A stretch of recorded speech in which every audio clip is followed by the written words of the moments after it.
Alright, hey everybody.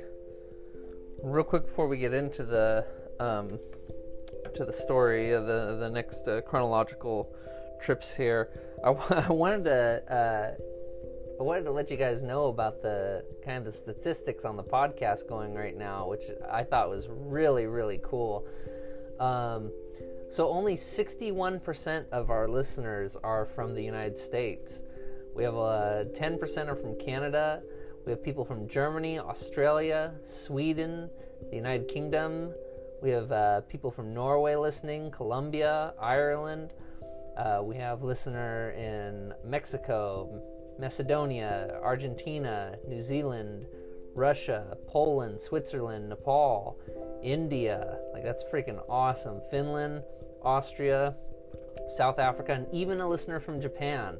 That's crazy, crazy cool. Well, one thing is I didn't expect to have any Far Eastern people listen. I mean, especially because I'm so Western in my thoughts and my and even my description of things. So that's really super cool that we got someone that far east that's listening to us. Somebody out in Russia, man, that's awesome. The India one, that's crazy awesome. I really, really love that.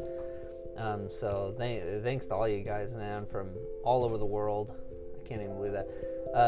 So only 38% of our people listen through Spotify, and the rest is spread out between.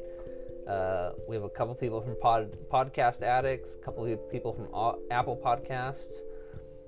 Quite a few people just listen to it on Anchor, which is the program I use to record this. This is really cool. I have 18% of our listeners are female, and 3% are non-binary, so that's super, super cool. That's pretty awesome that you guys are listening and everything like that.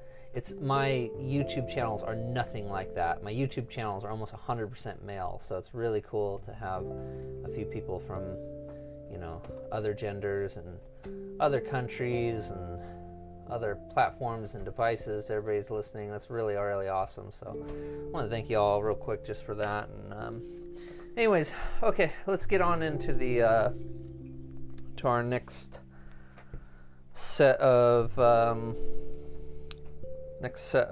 trips here.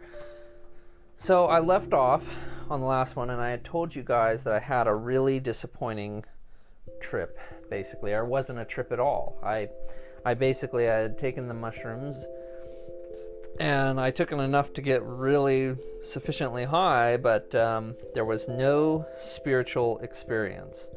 And so I thought that was really, really crazy, especially having it follow up right after one of the most divine ones I had had. So I went from one of the highest ones I've had to pretty much the worst one I had, just to put a fact. I mean, the thing about the bad trips is the bad trips in their own way were transcendent. So the fact that this one wasn't even transcendent at all, that it was literally just me high, was incredibly disappointing to me. It absolutely bothered me. I was like, well, goddamn, I went through all sorts of things in my mind. I was thinking that the mushrooms were done working. There's a really weird myth out there that says that it basically says if you take mushrooms enough, eventually they will stop working.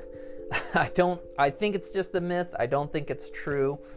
But the thing is mushrooms have this, your body builds up a natural tolerance to mushrooms really, really quickly. So if you try to take 5 grams 2 or 3 days in a row, by the 3rd, 4th day, you ain't getting high at all, So it's that's why it's so important, they say, for you to wait a good 12 to 14 days before you trip again, So, and that's why, is because your body builds up a massive tolerance.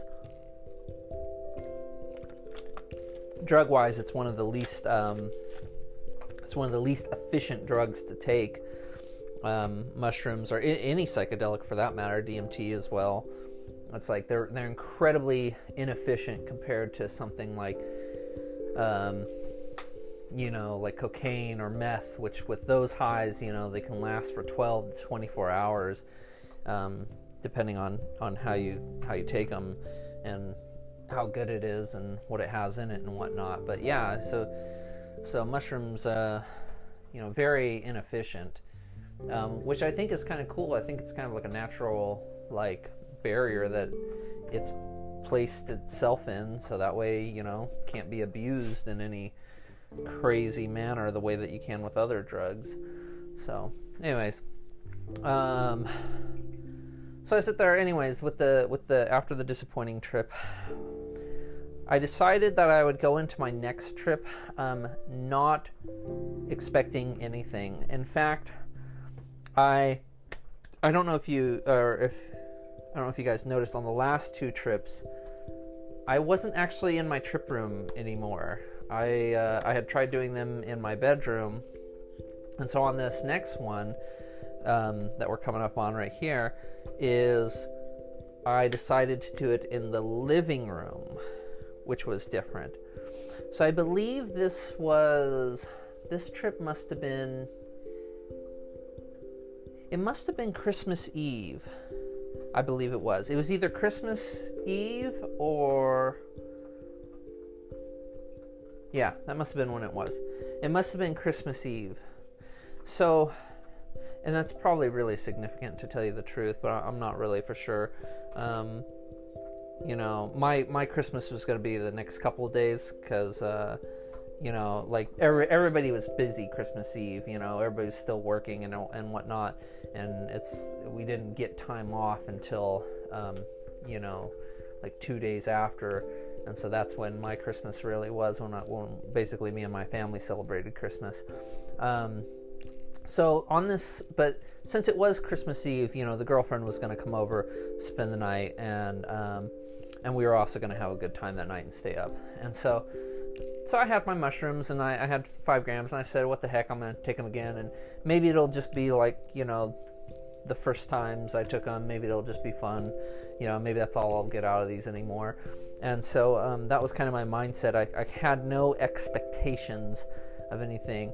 The girlfriend didn't trip with me, but the girlfriend had her THC, so she had gotten her medical card, and I had gotten my medical card, and we had gotten our THC and everything like that. So she had her THC, and I was gonna take the mushrooms, and we were out in the living room, and it was really late at night.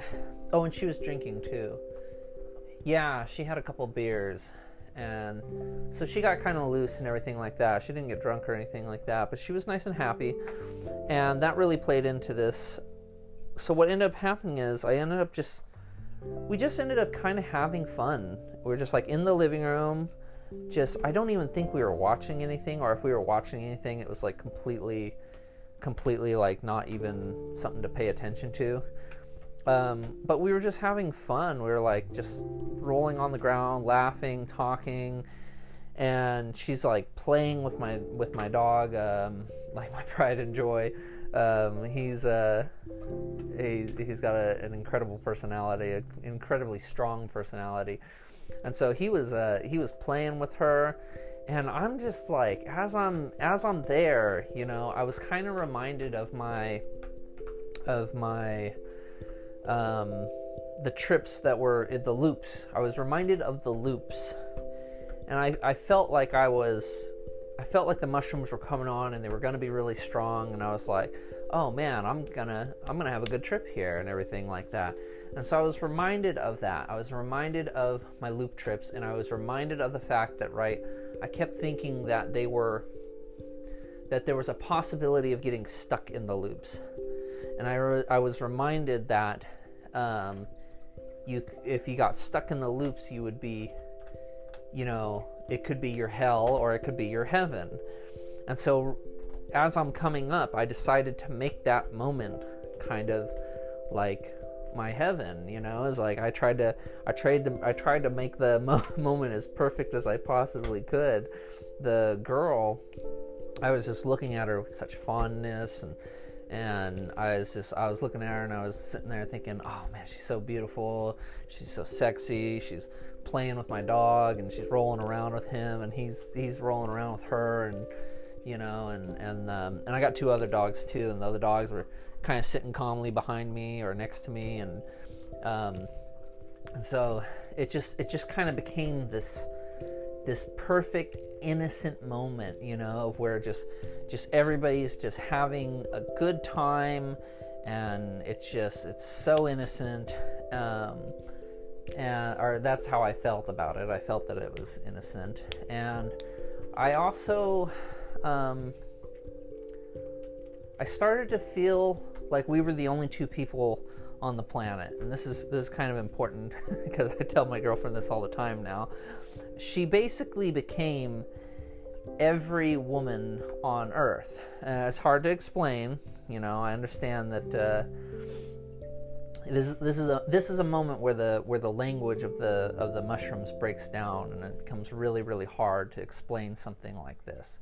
But basically, I had the belief at the time, the mushrooms made me feel like me and her really were the only two people left on the planet. It was like there was nobody else. It was just me and her. And her face was starting to shift and change shape and everything. Not in a bad way, but in a good way. It's kind of like her face was becoming every woman. I kept seeing different celebrities or people I admired, or celebrity wise, I saw Michelle Pfeiffer, I saw Susan Sarandon, a lot of these a little bit older, but still in our minds kind of sexy, good looking women, the women from rom-coms and stuff like that, from the old 80s 90s rom-coms. And so those are kind of some of the faces I was seeing on her. I was seeing a lot more faces than just that, but those are some of the ones that stuck out. So her face is kind of shifting and changing, and so basically she became every woman that there's ever been. And so I myself started feeling since I'm the only person, I kind of felt the way I like to say it is I felt like Adam, from the Bible, the first human. I felt kind of like Adam, and I kind of felt like she was my Eve. Yeah. It was quite a wild one right there. And that's just the start of it. The trip then went into a lot more. The mushrooms were kicking in really hardcore, and I ended up laying back on the ground in my living room, and I ended up staring up at the ceiling fan. And as the ceiling fan is rotating, it was literally spinning me, the whole room was spinning with the ceiling fan. It looked really, really cool. And I've mentioned in my earlier podcast, I have popcorn ceiling, and it's not a gaudy popcorn ceiling. It's kind of a more modern popcorn ceiling, but it casts a ton of shadows coming from the light sources and stuff like that. And so it's incredible to look at when you're on the mushrooms. If you're leaning back and you're looking up at the ceiling, it'll start to move. It'll start to move a lot. So this was one of those cases. I was laying down on the floor there. The ceiling fan is spinning. And then the popcorn ceiling is moving and waving like an ocean and everything. And I just had a huge rush of just, man, here you go. This is it. I've created a perfect moment, is what I felt like. I felt like I had somehow put together, with the help of my girlfriend and my dogs, and it had all come together, and it was so simple too. Because my living room didn't have a bunch of stuff in it or anything like that. I've got 2 couches, a bookcase, a TV, and then there's a table in the middle, and that's it. My living room is so simple. It's not where I spend a lot of my time. It's basically there just because it's there. I spend the majority of my time in my trip room. So the fact that it was so simple, it was so innocent. Everybody's just having such a good time. She's having such a good time. My dog's having a great time. My other 2 dogs are just relaxed and just right there, with me. I'm pretty sure one of them was sitting, like right up against my leg or something like that. And so this is a perfect, innocent moment. And in my head, that's what I said. I said, I created this amazingly perfect moment. And here's the part that I think was kind of the ultimate lift up moment there is I ended up talking to God, and I ended up saying to him, I was like, I know there's nothing that we could offer you here on earth, that would be of interest to you. There's nothing physical you can give to God that would impress him, right? There's nothing you could create that would impress God, right? So instead, I said I created a moment in time, and I asked him if that was impressive. I didn't get a direct answer or anything like that, but I sit there and I kind of offered up the moment. I offered up this moment stretch of time, this moment of my memory or something like that, and I offered that up to God, and I said, there we go. This right here, this is, like basically my heaven. I was in heaven, for lack of better terms. It's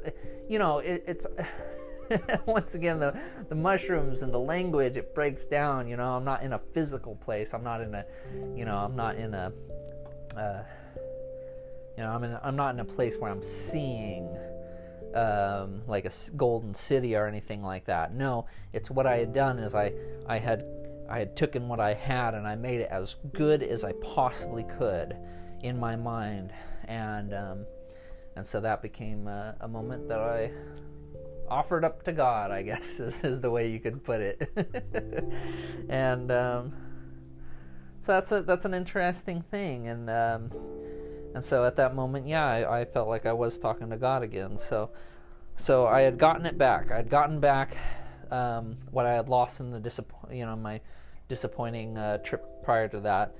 So I had somehow gotten it back, and I'm not really for sure. And in this case, like, the presence of God didn't walk through the room or anything like that. Instead, it was more like I just had the feeling in my heart, I just had the feeling like he was open and he was listening as I was talking. So something like that, so to speak. So, so somehow I had gotten back to it. I think part of it, so if you're going through these archetypical journeys here, and you're coming across the challenging trips, this is the, that was my last major obstacle, was that disappointing one. And so this is my first time, I immediately got over it the next trip, and I think, part of it was no expectations, and having fun with it, just being in a happy-go-lucky, free mood, I think that kind of helped. See, some of this will sound a little contradictory, because from here I do get even more serious about my trips. I don't think... On a lot of them, I had structured myself in my trips into a ceremony type, but I hadn't taken them as seriously as I could have taken them, and I think that's also what led to the disappointing one, was the fact that no, I didn't take it as amazingly as I could. I'm gonna do one more trip here where I didn't do it back in my trip room, but then after that, I go back to my trip room. So basically, I went through 4 trips where I wasn't in the trip room. But then when I come back to the trip room, I start taking the ceremony really, really serious. I start really taking the trips super, super, super serious. So it's like the ultimate progression.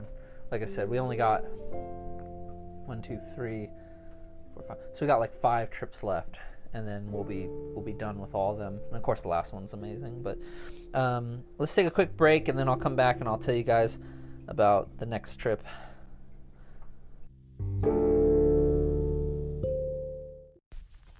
Hey guys, I want to take a quick moment to tell you about the app I use to make this podcast that you're listening to. It's a free app. It's called Anchor. When I started creating my podcast, I never thought that I would get as many plays as I've been getting. One of the coolest things that Anchor does is it actually distributes your podcast for you. So the podcast can be heard on like Spotify, Apple Podcasts, and many, many more. Anchor has a bunch of creation tools, so you can record and edit right from your phone. You can also download the program on your computer. It's everything that you need to make a podcast all in like one place. So download the free Anchor app or go to anchor.fm to get started.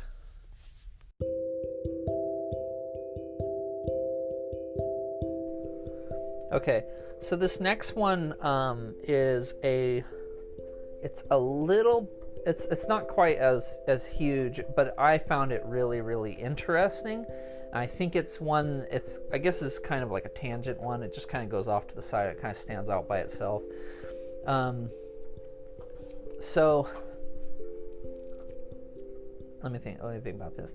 So like I said, I had these last three trips were two were in the bedroom, one was in the living room.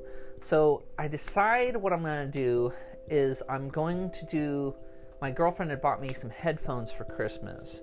And I decided what I was going to do is I was going to put the headphones on. And they're wireless, so I could and Wi-Fi, so I could connect them up to my computer and I could go into any room in the house and still hear my music. So basically, I decided what I was going to do was I was going to put them on, go into my bedroom, completely turn off the lights, have them on, and just be like in the darkness with the headphones on. Because it's something I hadn't actually ended up doing. Throughout all these trips, I always end up opening my eyes at some point in time or moving around or going to the bathroom or something like that. I mean, probably the longest, like all these trips are 4 hours, right? The longest I'd ever kept my eyes closed was probably 2 hours, and so probably that's the longest any stretch of time I had my eyes closed and was just in the trip itself. So I decided I was going to try to do the entire trip with my eyes closed.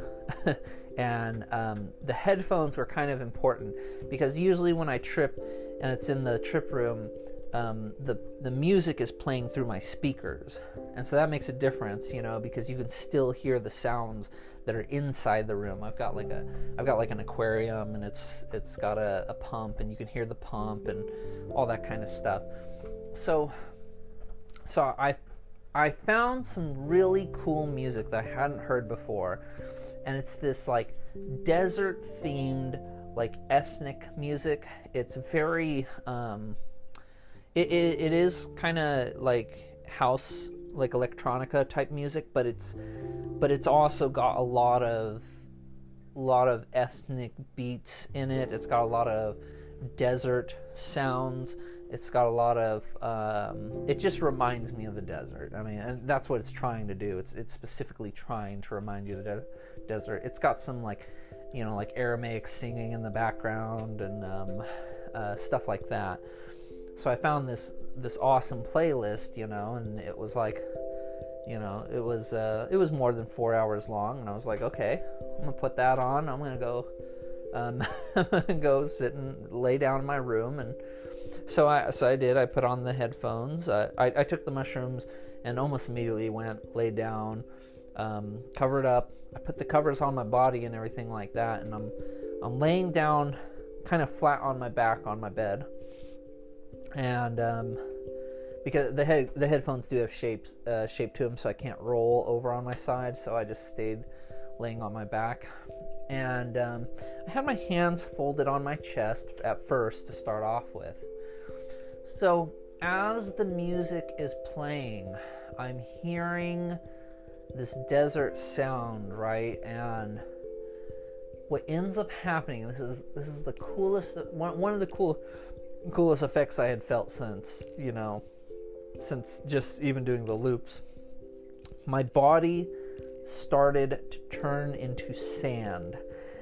It's like, I I don't know how else to describe it. It's like my whole body became individual pieces of sand, and like I could feel it. I could feel that I was like a mound of sand in the middle of like the Sahara Desert is what I ended up seeing. As I'm sitting there. Once again, my eyes are closed though, and the headphones are on. And what I'm seeing is the Sahara Desert. I'm seeing these massive sand dunes of like gold and orange, and just the sun like beating down on them, and even gold, orange, yellow, and all the way up to white. It's just these giant sand dunes, and my whole body was sand. And it was interesting because it was actually spread out. Like how you can only feel so far on your arm, but for some reason I could feel much further than that. I could feel like my arm was like laid out underneath the sand, and so I could feel everything, all the sand. And so I'm kind of like swooshing around and everything like that, and it was really this was one of those ones where time slowed down to a crawl. Like time like almost stopped. Like it just like it felt like I was out there in the desert for an eternity and everything like that. And I didn't feel hot. I didn't feel like I didn't feel like I was thirsty or anything like that. I didn't feel parched. I felt normal. I felt fine. So one interesting thing that happened is because I'm a giant sand dune and everything,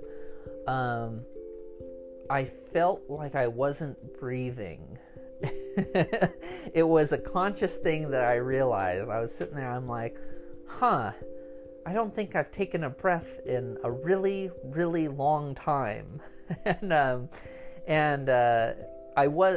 turns out I was breathing the whole time, obviously, or else I wouldn't be here talking to you. But what I ended up doing was purposely rising my chest up to kind of like feel the air coming into my lungs. And it was like a disconnect. It was like all of a sudden my soul was like just making sure that my body was still somewhere. You know what I mean? I think my soul was completely disconnected from my body at that point in time. But yeah, since I breathed, I felt the sand like kind of like lift up. Like my skin was like the sand kind of like lifted up, and like some of the sand like started rolling down, down the hill of the mound that I was. And so I'm like, oh, okay, shoot, I'm still breathing. Like, all right, I guess everything's fine. And so then I just went back to, just filling up the sand in the desert and everything like that. And yeah, man, it was a crazy cool trip. It was one that I remembered fairly well too. Well, probably mostly because not a lot else happened.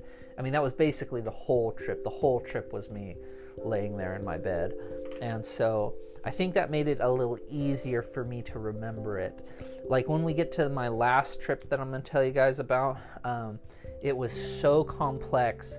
I wrote it down, first thing in the morning the very next day, and it's so long and so unbelievable. But so this is a good example, though, this desert trip here, of some of the things that you guys can feel on the mushrooms. That's maybe not as spiritual. It is a little spiritual, I guess, still, but maybe if you want to try more out to kind of explore this, the spirit of nature or something like that, it's something you can do. Sit there. If I had made a bonus episode where I was talking about ideas to try out on mushrooms, ideas to try for your trips. Like one of them could be like an ocean. You could try doing like an ocean trip.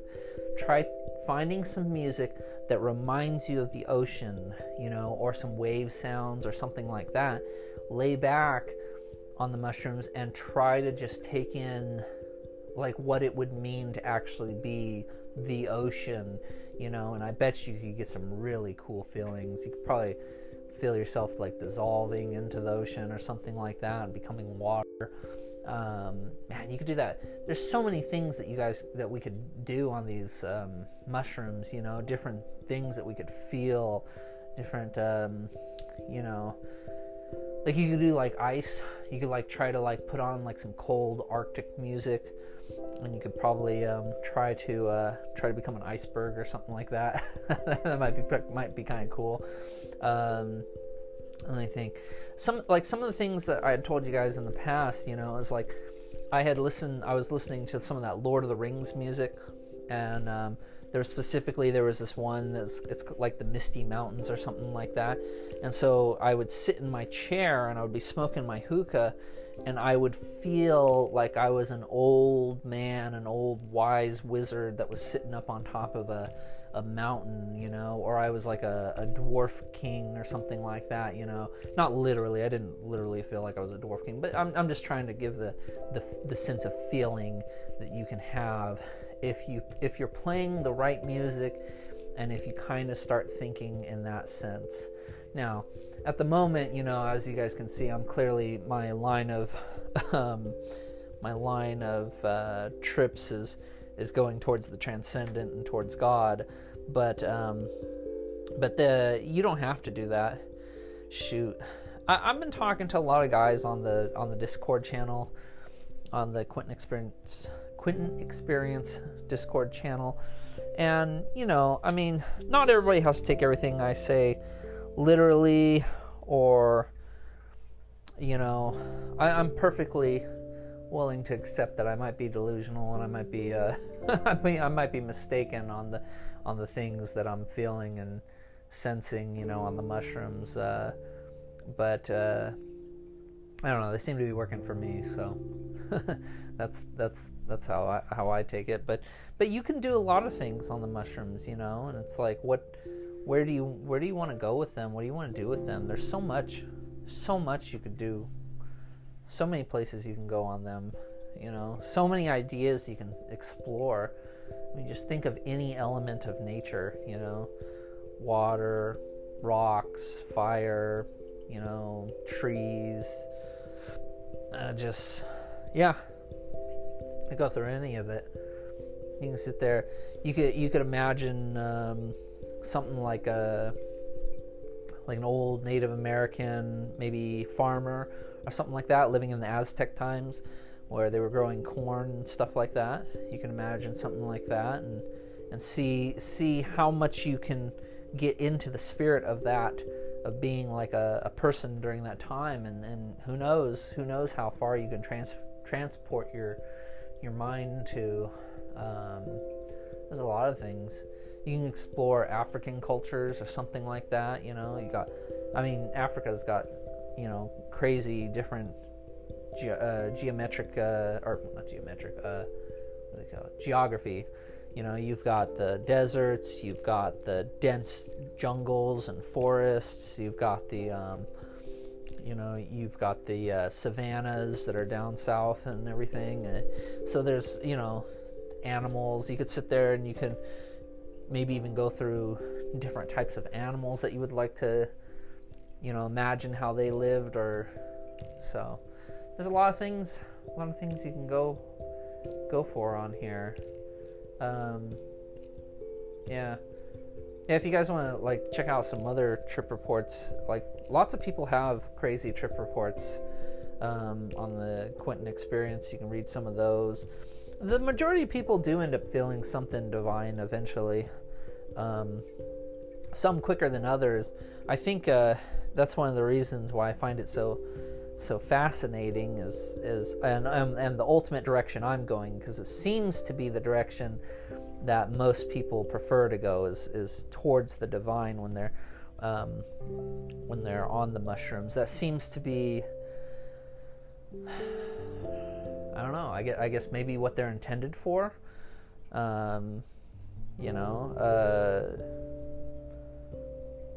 Maybe ultimately that's just what they do lead to. Maybe ultimately they do end up leading you towards something like the divine. A lot of people say that they make their lives better, you know, they give them valuable lessons. People that have the bad trips, a lot of people have bad trips. I'm actually surprised because my initial research, it was hard for me to find bad trips.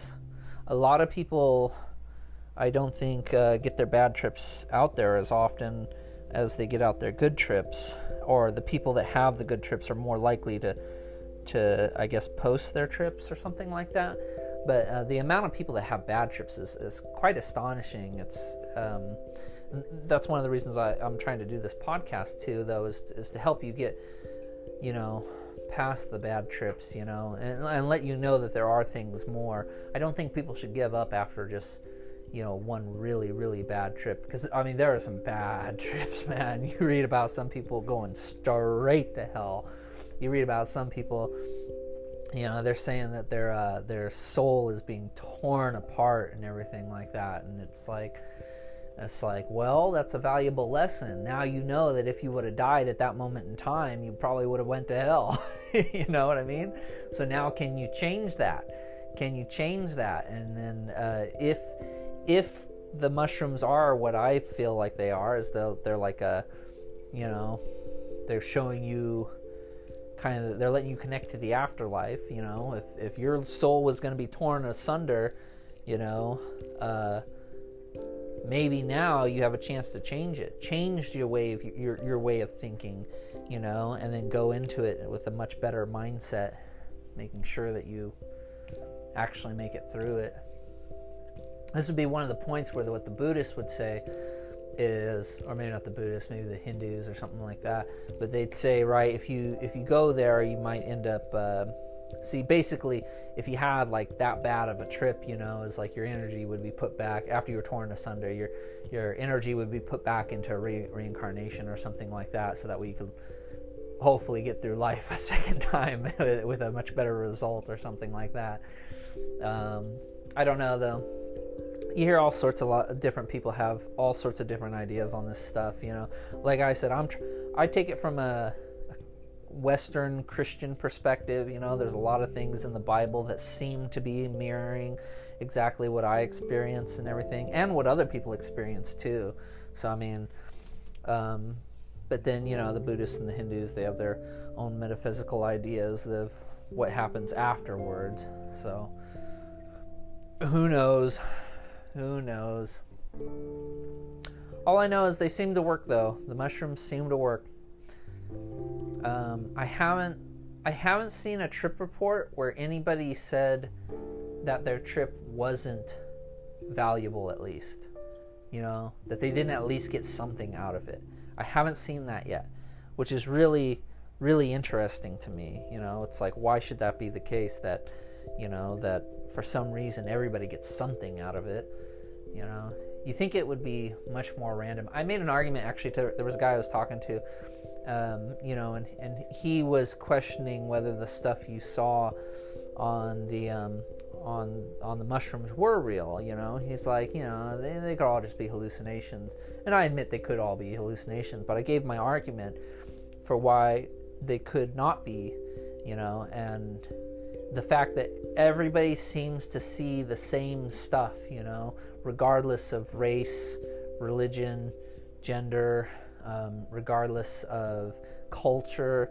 You know, for some reason we all see similar things. You know, the only difference is how we interpret it, and that's based on our culture. That's our the way we use certain words. You know, the fact that I have a Christian Western vocabulary means that I'm using different words. I'm going to use a word like seraphim or angel or God or Jesus.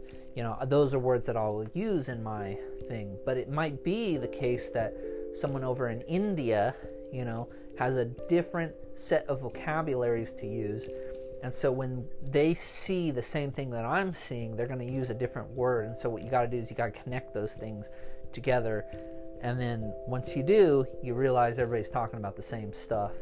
You know, how many people, it's crazy, just look up the YouTube videos. How many people have seen the DMT lady?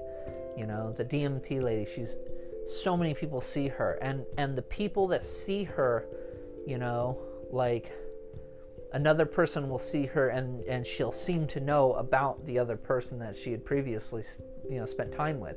So it's like, how